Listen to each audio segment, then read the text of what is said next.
The Tombstone Man and the Coming of the Tigress. Copyright NZ Nasser. All rights reserved. He lived in the darkest shadows, stealing what he needed to survive. This had been Germaine's way for so long, preying on children at her behest. Sometimes he wondered how it would feel to be born on the other side, to be one of the wanted, cherished by loved ones, brimming with hope. It didn't do to dwell. He quickly pulled the shutters down on his thoughts and locked them away in the murky depths of his mind. He had been trusted with this task, and he would not question it. The evening had cooled. Above him, gunmetal clouds sagged in the London sky. He stumbled across a loose drain cover and cursed harshly, his resolve increasing. He needed to push on before the light failed. He flexed his sinewy shoulders, stooping heavily and narrowly missing a wayward branch of a broad oak tree, leaving great swaths of autumn leaves falling in his wake. His body, cumbersome and angular though it was, like the anchor of a great ship, could still summon the lightness of a thief when required. Tonight was such a night. He had his mark, a slip of a girl, perhaps 14 or 15, with fiery red hair and a smattering of freckles across her wide nose. Soon, her parents would return from their night out at the Royal Albert Hall, drunk with vintage wine and the smugness of the high brow. But Germaine would be there first. While the girl slept in her whitewashed bed with the heart carving, he would stoop and caress her face, feel her innocence seep into his dry hand, as commanded. Their house, a 3-story Edwardian with a white-pillared entrance and gold letterbox, rankled him. Was this family any more deserving of splendour than the wan faces at the food bank or in the dole queue? A gust of wind blew an empty Coke can against his leg. Germaine grunted, pulling his collar up around his neck, sank his head down into its folds, and glanced furtively up to the 2nd story. The girl slept, just as he had known she would. He prided himself on his thoroughness. Sloppiness was for amateurs. Goddesses like Firenze expected, nay deserved, results. He scanned the street. A swarm of shiny blue beetles shuffled past him, inches from his foot. A quick look over his shoulder told him he was otherwise alone. A faulty streetlight blinked at the end of the street. Germaine flicked the index finger of his right hand. The slightest twitch extinguished the bulb. He expelled a throaty laugh. The bulb was Firenze's doing. She must be watching, a silent partner. Still, it made him feel powerful to pretend it had been him, all godlike. He climbed the steps to the girl's home and imagined he could hear her breathing as he did, light, not laboured like his own breath. Her privilege angered him, and he was not sorry for what he must do. He leapt like a giant, clumsy cat, his butcher hands catching the facade of the house. He hoisted himself up, clawing at a drain pipe for extra leverage, uncaring about what damage he might do. He paused outside the girl's window and ran his thick fingers over its casing before pushing against the sash, inching it up until he could stoop and step his black boot into the bedroom, a bedroom the colour of sunshine. There, tucked neatly under her plump duvet, lay the girl, her ginger tendrils found out on a pillow. Up close she seemed older than he expected, the oldest yet.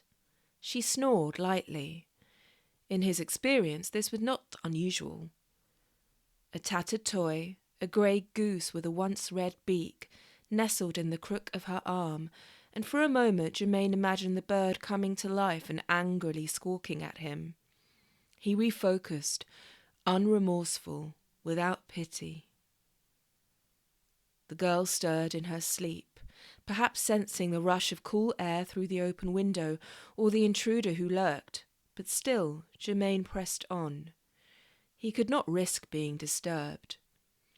He touched her face, drinking in her innocence, just as the girl jerked up in the bed and filled the house with an ear-splitting scream.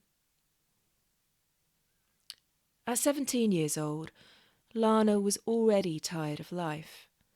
Her diseased body didn't always obey her commands. The doctors had promised the progression would be slow, but they had lied, like everyone else.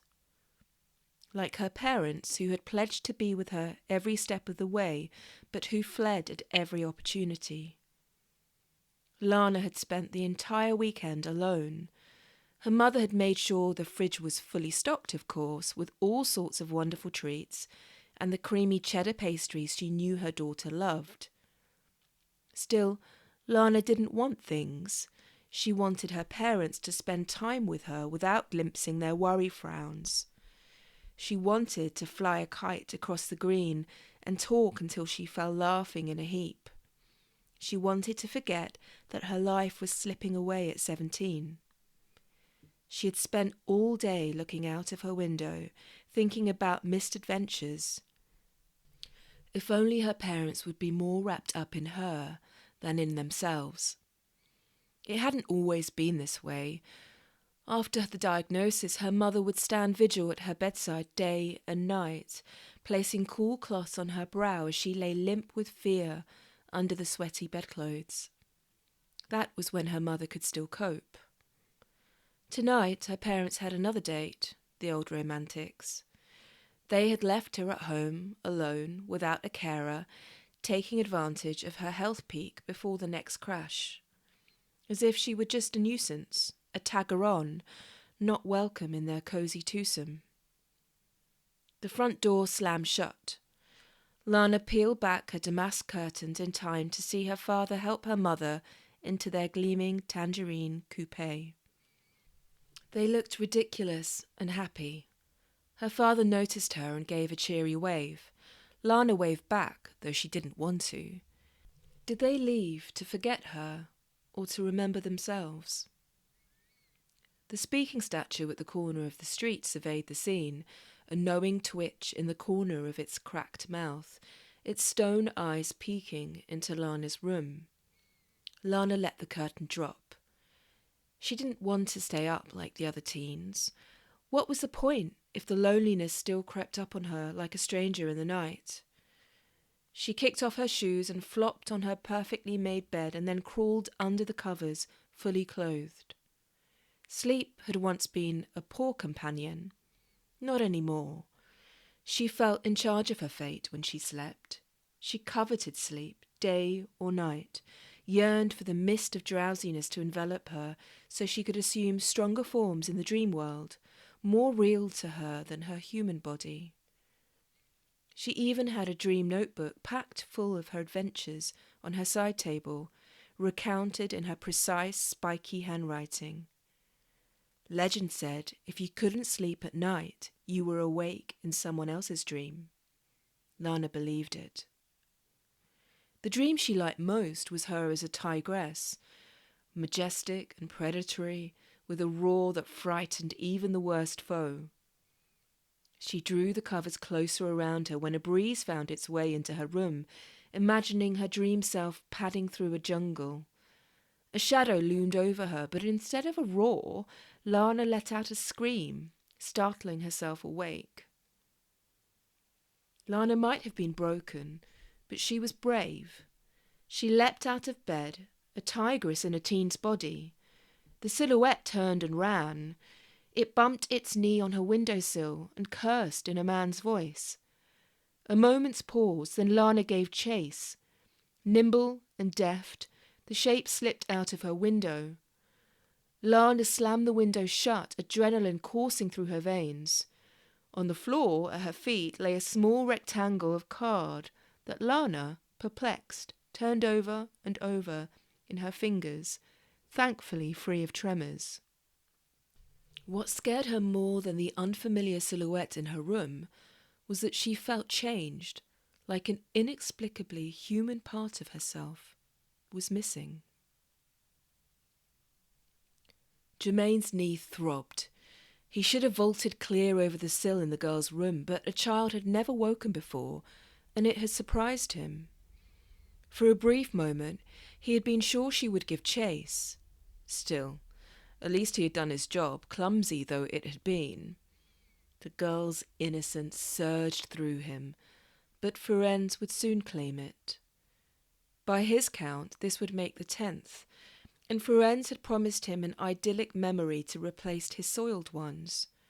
The burden of his past had become too heavy for Germaine to shoulder any longer. He would accept any means to reconstruct it, even if it meant erasing himself. Especially then. He increased his pace, trampling leaves underfoot as he hurtled forward, head down, eyes hooded, more beast than man. The cemetery lay just beyond the rail track, its tombstones like teeth jutting out of a bloody mouth. He had chosen the crumbling crypt on the east side to be his home because humans didn't come to graveyards gladly, and Germaine preferred his own company. He had been burned too many times to trust others. He pushed back the winding vines at the entrance and rushed the door with his shoulder, wincing. It stuck otherwise. The air inside the crypt hummed with age. The little movement of air came from Germaine's comings and goings.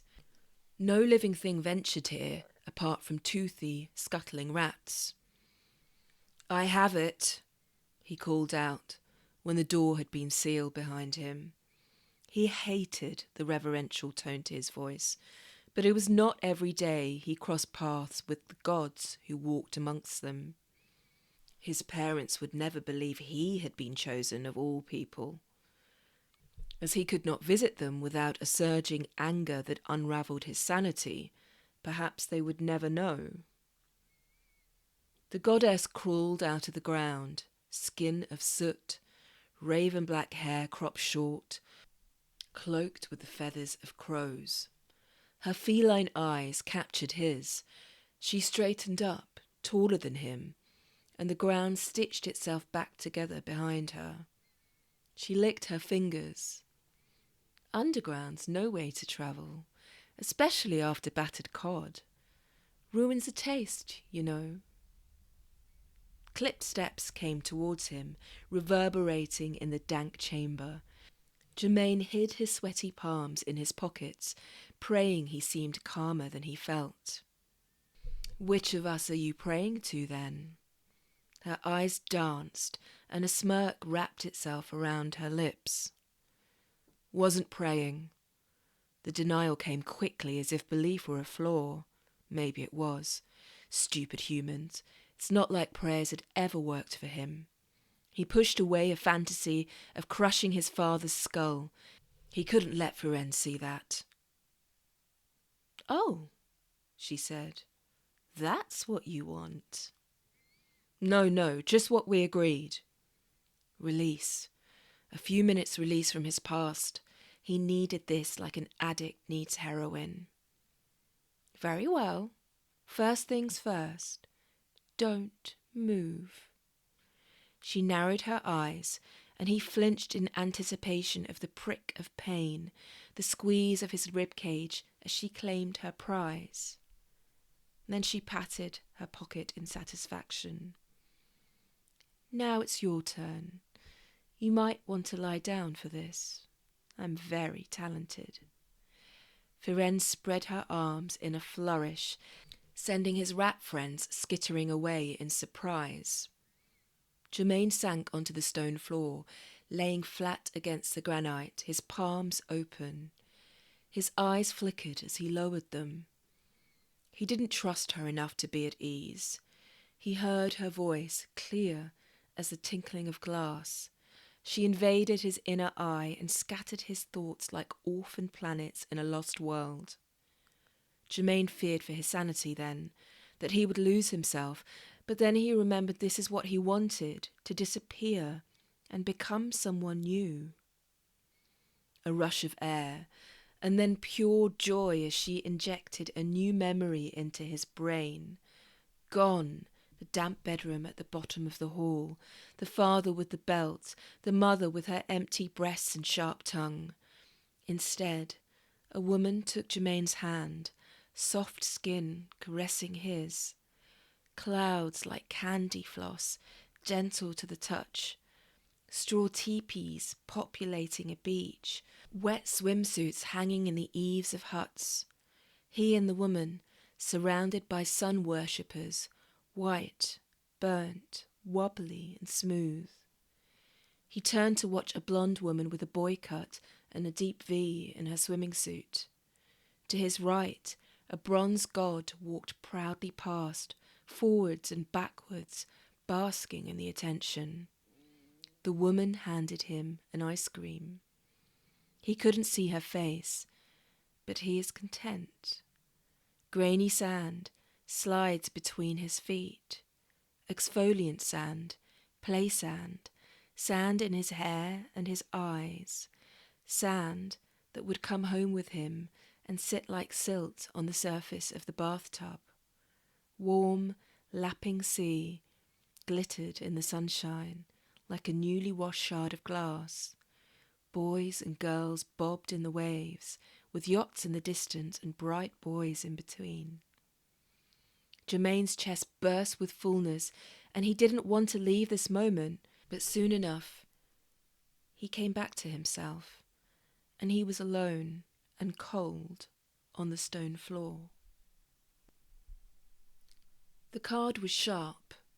It split Lana's fingers as she turned it over, crimson blood spouting until she sucked its salty offering.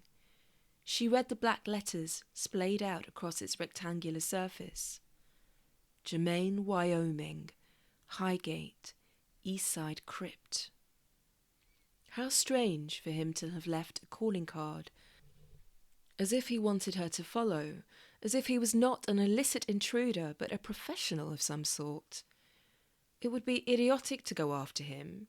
She knew this inside the rattling of her head, but the call of adventure was so strong. It sounded like a golden gong in her head, illuminating the dreariness. Besides, how else would she find out what he had taken? She closed her eyes, and the stillness pervaded. She pinpointed the place inside the walls of her flesh where she felt different. Yes, there. As if the fragmented memories of childhood frolicking before her diagnosis were slipping away, the memories that anchored her. She had to find him. There was no time to lose. Lana pulled on a new pair of jeans and laced up her Converse trainers. She turned to look at her bed and on second thoughts stuffed a pillow underneath her covers in case her parents bothered to check on her. Then she tied her unruly hair into a swinging ponytail and zipped on a hoodie. She shoved Germaine's calling card and her house key into the pocket of her jeans. Seconds later, she found herself on the street, the moon in a cradle of clouds high above her. From over the street came a "Shh! Shh! Over here, lass!" Lana rolled her eyes, shook her head in a silent no, but still the speaking statue beckoned, his hooded eyes brimming over with curiosity. "No time to stop, Marlon. Maybe later." He shook his finger at her, the tip of it missing. "Not so fast, missy. I've been standing here avoiding pigeon shit all day. The least you can do is humour an old friend." 2 minutes. She tapped her voice with impatience. A spasm formed and she stopped the movement short. His stone lips curved into a smile. "Why the rush?" Lana raised her eyebrows in incredulity. "Don't tell me you didn't see the creep climb into my bedroom." "Oh, him? The big bloke? He wasn't a threat. And even if he was, what did you expect me to do? Holler, so everyone heard?" "Would have been a start." Lana shrugged. It was hard to stay mad at Marlon for long. "Not like you to be out this late. Off anywhere special? You know how jealous I get, stuck here and all." You've seen more than I have in a lifetime. Aye, lass, maybe I have. He preened, and in the globes of his eyes, Lana thought she witnessed falling towers and shrinking seas. Freedom is one thing, still, isn't a reason to be reckless. Later, Marlon. Tread carefully, Lana. A starless sky loomed as Lana approached Highgate Cemetery. Row upon row of tombstones teetered in the soil, ominous and solemn.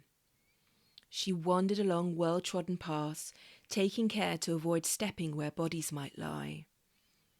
Epitaphs glinted on dingy rock in the moonlight, and Lana paused to read the stories there. If there were gods, then this was their park, the evidence of lives lived and loves lost. The meandering path took her to the east side of the cemetery, where a hexagonal crypt called to her, as if its image were known to her subconscious. No fear gripped her, although perhaps it should have. You could afford to be brave when your life was in retreat. She felt a thrill when the vines covering the crypt moved, and a wide-berthed man emerged, like the upside-down hull of a ship. "You," said the man. He smelt of tobacco and dirt, the stubborn kind that gets stuck under fingernails. Up close, even shrouded in darkness, he did not look forbidding, more sad. Lana drew herself up to her full height, but still came up lacking compared to the sheer mass of the man's body. "Well, you left a business card." Germaine coloured. "Never know where you might pick up work these days." He sniffed, and suddenly this seemed both ridiculous and marvellous to Lana, that she, feeble old her, could visit this graveyard in the middle of the night and speak to a strange man and not feel fear. She giggled, delighted, and he looked at her like she had lost her marbles. A train of field mice filed past, and Lana jumped, glancing at Germaine for a reaction, but his face had become the blank wash of game hung on a wall. "You'd better come in." He stooped and disappeared into the nothingness beyond. Goosebumps sprung up on Lana's arms. She paused, considering her mundane life and all that lay before her. Gradual deterioration of her muscles until her waking moments were spent in a wheelchair. Never learning to drive because her body did not obey her. Steroids causing her to grow bloated and irritable. She contemplated the road ahead, paved with a lapsing memory and a loss of bladder control, as if she had lived 100 years and not 17. Crushing depression she feared she was not strong enough to stave off, like a bank of clouds following just her. She projected herself into her future, where her real life twisted her ambition into shreds of nothing, with no hope of a cure, of not being able to form her words, articulate her disgust at the world, the unfairness and indignity of it all, her body a prison, her parents haunted. She decided in the blink of an eye, a nano-fraction in which babies were born and men died, and the earth kept on turning, that she had nothing to lose. And she scurried after Germaine before the entrance to the crypt sealed. Inside, the thin air made her dizzier. An army of beetles ran up a wall. Their bodies clicked in outrage, a march of degradation. Lana's eyes grew small and then large as they processed the light, gradually growing accustomed to their surroundings. "Did you see her?" said Germaine. His unease put her at ease. "Who?" His voice was a whisper like the turning of leaves outside. "Firenze." Lana's eyes swung around the confines of the space like headlights on a barren moor. She made to shake her head. Perhaps this man had lost his sanity, just as she had lost her health.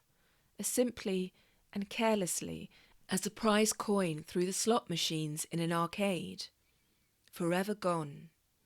But then the light twisted, or perhaps her mind, and a woman took shape, a woman born of the moon and midnight and the threads of dreams. She stood perhaps 5 feet tall, with dark hair cropped close and eyes like black diamonds with snake-like movements. The woman slithered towards her. Lana's eyes widened. Germaine's excitement launched his voice up from its natural register. "You see her, don't you?" "Of course she does," said the woman he called Ferenz. "Her eyes are wide open." Lana reached for the key in her pocket, anything to tell her that she was awake and this wasn't a dream. The cool metal sat in the palm of her trembling hand, but the drumbeat in her ribcage still raced. Her eyes, blurred, then refocused, out of sync with one another. Blasted illness. "Your mind is full of cobwebs for someone so young," said Ferenz. Lana jerked back towards the entrance of the crypt. Perhaps she had been hasty coming in here. She calculated her chances of escape. Her laces had unravelled, and this small fact seemed to weigh entirely against her.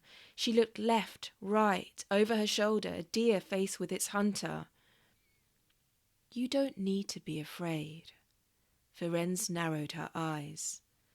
"Ah, I see. You're not well. That explains it." She released a tinkling laugh. "You know, sometimes I'm more brilliant than I give myself credit for. This deserves a pint. First, the work." She shimmied, and the folds of her dress shuddered at her calves. "I can fix you, Lana, but you will never be the same." Lana stepped forward. If this was a kidnapping, it was very strange. "Who are you?" Ferenz smiled. "I'm whoever you want me to be. I'm here to help, of course. I admit sometimes I meddle, but how else can the wretched become whole? How else can I teach the ones who soar that they can come crashing to earth like a comet? Tell me, Lana, what is your greatest fear?" It seemed the easiest thing in the world to tell Ferenz what she had been too afraid to tell her parents. "My body is dying, and I am scared I won't be myself anymore." She flushed. "At night I dream of being a tigress, and in the morning, when I leave that form behind, I'm bitter. It scares me that a fantasy comforts me." The words tumbled out, and to Lana it seemed she had picked a scab which had already begun to heal. "You feel rage, yes?" Ferenz ran a thin hand over her cropped hair, and it grew into a bob in the blink of an eye. "Yes," said Lana. The shadows darted this way and that, impossible without a light source.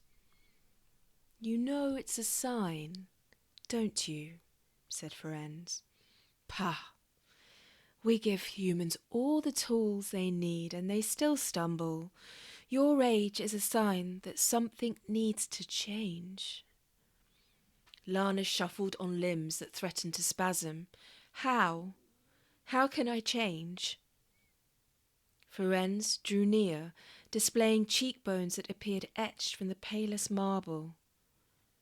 "The real question is, do you have the courage?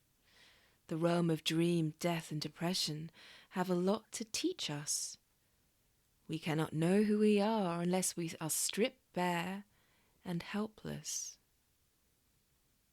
A noise behind her signalled the Tombstone Man was up to something, but Lana could not tear herself away from Ferenz. She listened, entranced. "You see," continued Ferenz in full flow, "even in bringing you and him here together, I have given you life. You're very lucky, really. You see confusion, and I see opportunity. Grief and empathy transform us, even on the darkest night. Not one of us escapes unscathed. Not even me. The real gift is the learning. And sometimes there is rebirth. She paused, and her sly face shone. Would you like to be reborn, Lana? Yes. Germaine turned, his hulking weight languid like a body under a stifling duvet. The girl had gone, or perhaps she had never been there at all. A flashback to the other boys and girls decades before, years that had passed by through the eye of a needle. Him, in too tight dungarees and hair slicked down with his mother's spittle, an overgrown boy scout, a magnet for schoolyard bullies. Gerry Wyoming sounds like boning, Merry Jerry groaning, foaming, boning, said a chorus of sing-song voices, ending in a cacophony of raucous laughter, him red-faced in the centre of it all. His mother was stony-faced when he returned to the topsy-turvy house, reeking of urine, unable to look her in the eye. Germaine shook his head to dislodge his rotten memories, trembling with his need for another hit of Firenze's power. He had already grown tired of this world. His eyes worked hard in the black, rearranging pixels, trying to build the shadows into solid forms. Quit your whining, Germaine, said a voice, and he knew he was not alone. He really had to be more careful about shielding his thoughts from her. The child in him wanted to run to Firenze and bury his face in her flat bosom, but he knew instinctively she was not the motherly type. You two could be friends if you gave it a chance. Age in friendships is overrated. It's experience, you know, that really bonds. Where is she? He asked. Preparing herself, of course. The girl's face had already morphed into dozens of others, and he could no longer remember her hair colour or her race or the way she smelled. His breath quickened with fear as the present blurred, leaving only the hated past intact. Oh, my poor boy, how wounded you are. She stroked his face, the skin of her fingers like the bark of trees. The crypt had become airless. He needed to get outside. I know what you want. He lowered himself to the ground, letting gravity bear down on him until it felt he might sink into the earth itself. The air filled his lungs, purer here than when he had been standing, his skull nearly level with the ceiling. I have your permission, she said. Yes, he breathed. He shut his eyes, and the tiny legs of insects crawled all over him and into the crevices of his sockets. The tombstones from the graveyard loomed large in his head until they travelled into the crypt with their sad lettering and remnants of degenerated, colourless blooms. She lassoed the contents of his mind, easy as flicking a switch. An explosion of red and orange and yellow, a carnival of colour. A thrill of childlike excitement took root in his fragmented soul. He was more present, more alive than ever before. His small hand in a loving one. These nails were not his mother's. Hers were flat, unadorned. These were red, vampish. He didn't care. Beside them, the squeals on the dodgems. He laughed with delight when she pushed candy floss into his hand. He stuffed it in his mouth, and the sugar burst on his tongue, leaving a sticky trail around his mouth and between his fingers. They made for the Ferris wheel encased in blinding lights. She pulled him past goldfish swimming in a bag. The smell of cooking meat. He breathed in the grease. Slim plastic bottles caked with ketchup and mayonnaise. He whipped his head round to watch a girl in pigtails on her father's shoulders. He needed more, but he was already spiralling away, and his heart was a fistful of rags like the ripped shreds of a flag in the wind. Back in the cold room, Germaine's eyes rolled back in his head. He jerked and regained consciousness, his field of vision widening for a brief moment to take in the multitude of needles around him, track marks intertwined with the scars from his father's belt on his arm. "I'll miss you," came a hint of a whisper in his ear. The hair on his thick neck stood on edge before the nothingness swallowed him, accompanied by a sea of chattering blue-black beetles. Lana hurried home.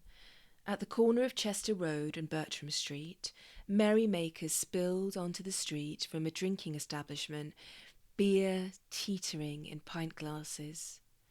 London on a Friday night. A pang of pain hit her that she would never experience this. Not the drinking with friends, or the pleasure of earning her own money, or having a career and a family of her own.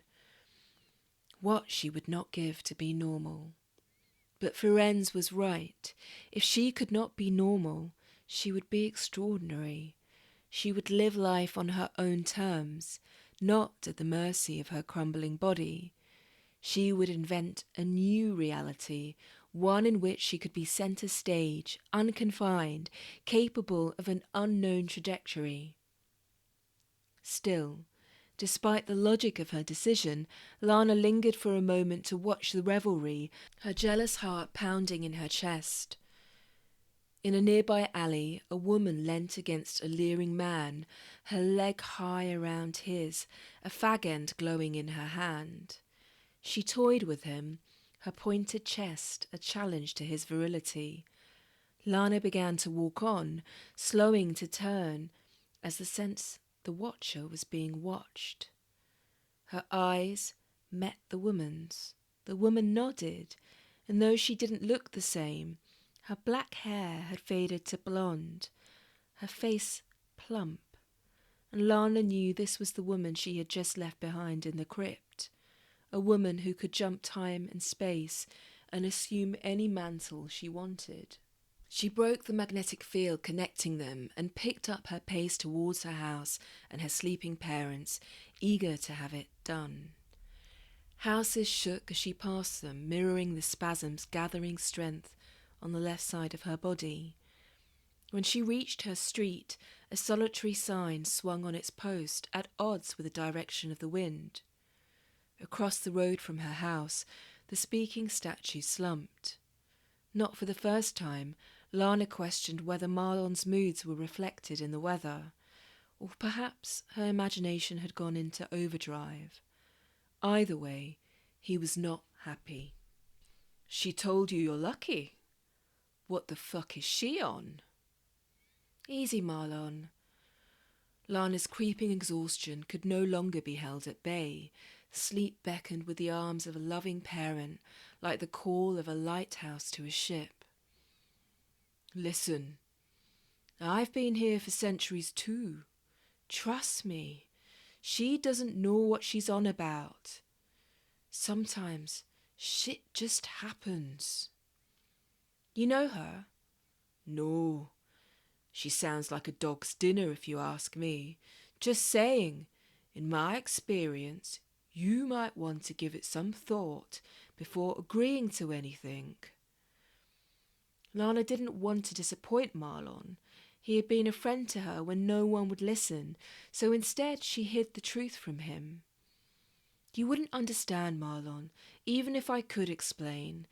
It's like she'd read every thought." "Well, maybe that's because she was in your head." He sighed, letting out his belly. His paunch spilled over the top of his breeches, the stone swelling until Lana was sure he would do himself permanent damage. "It's not every day the council agrees to fund renovations. You should be careful, you know," she said. If this was to be their last meeting, and it was, Lana wanted it to end kindly. "Do you know how uncomfortable it is wearing the same gear year in, year out, regardless of the season?" said Marlon, huffing. Lana smiled. "You're sure to tell me." "You're lucky I like you so much, lass, or else—" "Or else what?" "Well, missus, I could zip this, you know." He pointed to his mouth. "I only do it for the crazies anyway." "Pot calling the kettle black, eh?" Marlon showed her his middle finger. There was no doubt that Firenze had done her work. Lana's body might still be decaying, but her mind had gained strength. She knew now she could stay in the dream world if she wished. She could conjure up her tigress self at will. She only wished she could show her parents the mind could soar without its carcass, but Firenze had said no to goodbyes. Lana could not explain what they would not understand. She had changed in ways her parents could not perceive. Perhaps they would be relieved. Daytime ghouls could be worse than nightmares. The little girl in her wondered whether her parents would mourn her. The tigress sensed freedom and rejoiced, her senses already heightening in readiness. There was one more person she would miss. She looked out her window for him, past the eaves and the grey asphalt baking in the morning sun. There, next to the centuries-old oak tree where Marlon had stood for as long as she remembered, was a traffic cone. The tree had seemingly drooped in grief. Lana blinked, rubbing her eyes, checked again. Sure enough, no speaking statue, just a traffic cone in luminous orange and a flashing light atop, as if he had played one last joke on her. And despite herself, Lana laughed out loud. She let the curtain fall and walked around her room one last time, dizzy with nerves or disrupted brain impulses that were the gift of her disease. A tight hug sat in her chest, rendering her breathing shaky. The house creaked as if in protest, but she knew, in reality, it was just adjusting itself against the blustering sun and shower London weather. Her fingers trailed on the items that marked her childhood, lining the walls of her room: a doll's house, a beanbag she had spent happy hours reading in, her trusty bookshelf and the stuffed goose she still slept with. The memory of each imprinted itself on the pads of her fingers, a shortcut to her heart. Finally, she regarded her reflection in the mirror by the doorway. Funny, she looked calm, as if this is how it always should have been. The freckles on her face seemed to her to be the map to a new galaxy. Her limbs were heavy when she climbed into bed, her shoes still on. Sleep claimed her in seconds, just as Firenze had said it would. As she descended into its mists, she wondered whether anyone would ever wake her. That became her last human thought. She whooshed into her new self, and her joy was profound. Her new form did not tremble or disobey her. Its cells did not deteriorate. Her power surged. She was no longer entombed by her own body. Her choices were her own. She raced past ornate temples, black oceans, and magnificent sand-filled bays. She caught sight of her own tail, and then her reflection in the glimmer of a pale stone wall. She realized she was beautiful, with emerald eyes the colour of a rainforest, perhaps the most powerful, sacred of her kind. Though beautiful, the new landscape was devoid of man and beasts. The tigress searched atop mountains and in valleys for signs of life, and found only vibrant fields, empty desert, and agricultural splendour. And when she came to rest in a bay, The tigress that had been Lana grew mournful for lack of company, for she was all alone. And then she spotted him on the horizon, the Tombstone Man. Deep inside her tiger self, memories of her old life still echoed, and it pleased her to see a familiar form in this new world. She thought perhaps they could be friends and find purpose together, a fresh start. Her lifeblood surged through her. She rushed towards him, paws padding in time with her heart. Thank you for listening to The Tombstone Man and the Coming of the Tigress, written and performed by N.Z. Nasser. All rights reserved.